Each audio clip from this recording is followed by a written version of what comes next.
Di peringkat awal penubuhannya, Majlis sebagai pihak berkuasa tempatan berfungsi menyediakan perkhidmatan kesihatan, kewangan, kejuruteraan dan pentadbiran. Isu-isu perbandaran seperti pertempatan setinggan, kekurangan kemudahan awam, pembangunan tidak tersusun, kesesakan lalu lintas, pencemaran, memerlukan perancangan pembangunan yang tersusun dan terkawal. Akta Perancangan Bandar dan Desa yang diwartakan pada tahun 1976 telah menetapkan bahawa tiada sebarang pemajuan kerja bangunan, perlombongan dan kejuruteraan boleh dijalankan tanpa kebenaran merancang daripada pihak berkuasa perancangan tempatan. Pemajuan yang akan dijalankan hendaklah selaras dengan rancangan tempatan. Jabatan Perancang Bandar ditubuhkan dengan matlamat untuk mengatur, merancang dan mengawal pembangunan bandar. Dengan bilangan kaki tangan seramai 50 orang, fungsi dan tugas jabatan dilaksanakan mengikut bahagian berikut. Bahagian Rancangan Pemajuan dan Penyelidikan Dasar bertanggungjawab menyediakan perancangan jangka panjang bagi memandu pembangunan bandar. Rancangan Struktur Daerah Petaling dan sebahagian daerah Klang telah diwartakan pada tahun 1995. Rancangan Tempatan Petaling Jaya 1 kemudiannya diwartakan pada tahun 2003. MBPJ menjadi PBT pertama di Selangor mewartakan rancangan tempatan. Rancangan tempatan ini telah dipinda mengambil kira keperluan semasa dan kemudiannya diwartakan pada tahun 2007. Proses seranta dan bantahan awam rancangan kawasan khas Seksyen 13 iaitu kawasan perindustrian terawal di PJ sedang dilaksanakan. Bahagian Pengawalan Pembangunan dan Penguatkuasaan bertanggungjawab memastikan pembangunan secara terkawal. Pemajuan yang dilaksanakan hendaklah selaras dengan rancangan tempatan dan mendapat kebenaran merancang terlebih dahulu menepati peruntukan Akta Perancangan Bandar dan Desa 1976, Akta 172. Bagi meningkatkan sistem penyampaian, Majlis telah menubuhkan Urusetia Pusat Setempat OSC untuk memproses kesemua jenis pelan pembangunan mengikut tempoh masa yang ditetapkan. Pematuhan program e-submission OSC atas pencapaian menguruskan unit OSC. Prosedur memproses kebenaran merancang telah mendapatkan persijilan ISO 9001 dan pada masa ini sedang dalam proses mendapatkan persijilan ISO 9002-2008. Orang awam boleh menyemak status permohonan dan memuat turun borang permohonan di laman web Majlis. Sistem e-submission bagi permohonan tukar guna bangunan telah siap dibangunkan pada akhir 2008, di mana pemohon boleh mengemukakan permohonan secara online. Bagi meningkatkan penyertaan awam di dalam proses perancangan, pemaju disyaratkan memasang papan tanda pemberitahuan kepada penduduk sekitar. Aktiviti menjalankan pemajuan tanpa kebenaran merancang akan diambil tindakan berdasarkan peruntukan Akta 172.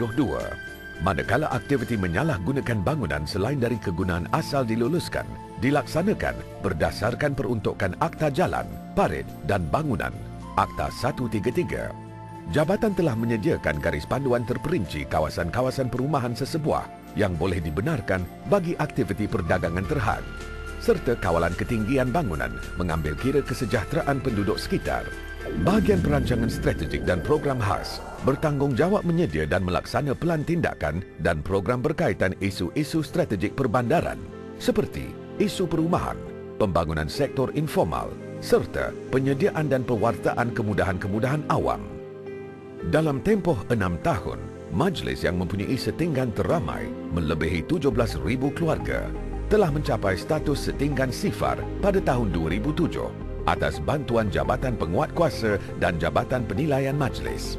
Bagi program penjaja tanpa lesen, sebanyak 85% penjaja tanpa lesen telah diselesaikan di bawah pelan tindakan penjaja tanpa lesen sifar.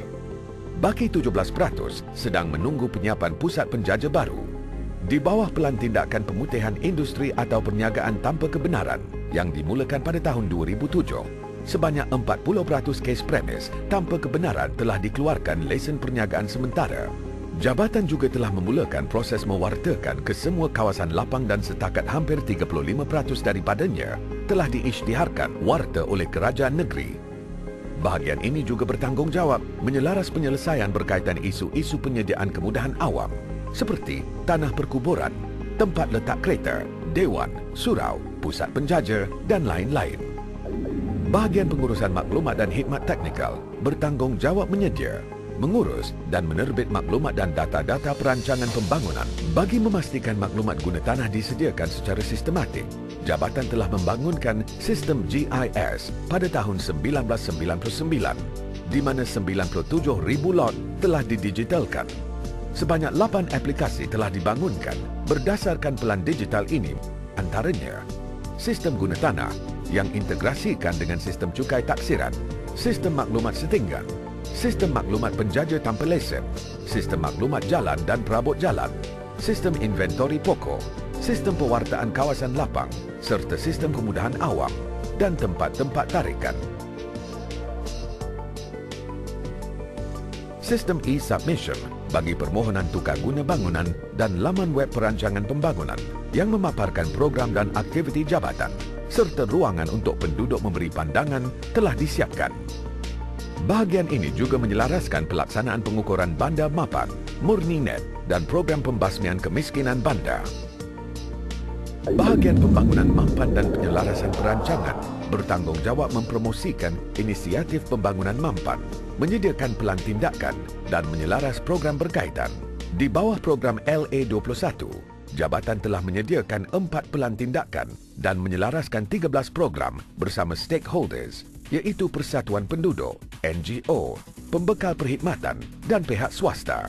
Pertandingan kejiranan terbaik julung kali diadakan oleh PBT di negara ini. Program LA21 juga telah mengangkat nama negara semasa persidangan KAPAM pada tahun 2002, yang mana penyertaan daripada Majlis bersama Petaling Jaya Community Centre, PJCC, telah diiktiraf sebagai The Best of 11. Anugerah lain yang telah dimenangi adalah Komuniti Terbaik Pembangunan Kemasyarakatan, KPKT, manakala unit Bandar Sejahtera menyelaraskan program bandar selamat yang meliputi 23 langkah bandar selamat serta program bandar bebas halangan. Sebagai usaha ke arah sebuah bandaraya yang mesra OKU, jabatan telah menyediakan pelan induk bandar bebas halangan projek perintis Pusat Bandar Seksyen 52 dan menubuhkan jawatan kuasa kerja teknikal bagi kemudahan OKU. Majlis merupakan satu-satunya PBT di negara ini yang mempunyai jawatan kuasa sedemikian.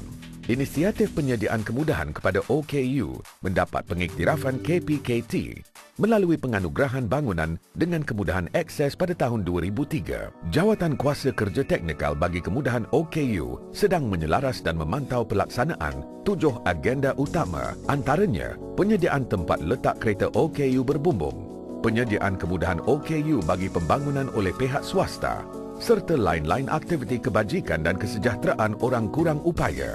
Bagi memastikan pembangunan Petaling Jaya dijalankan secara mampan, satu bengkel Livable City telah diadakan pada tahun 2008. 8 pelan tindakan telah diputuskan untuk disediakan, antaranya pelan tindakan bandar selamat, pelan tindakan alam sekitar, pelan tindakan sistem pengangkutan awam berintegrasi, pelan tindakan ketelusan dan urus tadbir baik, pelan tindakan pembangunan komuniti. Pelan ini akan menyediakan polisi, garis panduan, aktiviti dan program bandar sejahtera, Livable City dan dijangka disiapkan pada pertengahan tahun 2009. Pelaksanaan pelan tindakan ini diharapkan akan mengangkat Bandaraya Petaling Jaya antara bandaraya mampan seperti Bandaraya Melbourne di Australia. Kami akan terus bekerjasama dengan jabatan-jabatan lain di Majlis bagi menjayakan wawasan menjadikan Petaling Jaya bandaraya dinamik, sejahtera milik semua. Pembangunan mampan tanggungjawab bersama.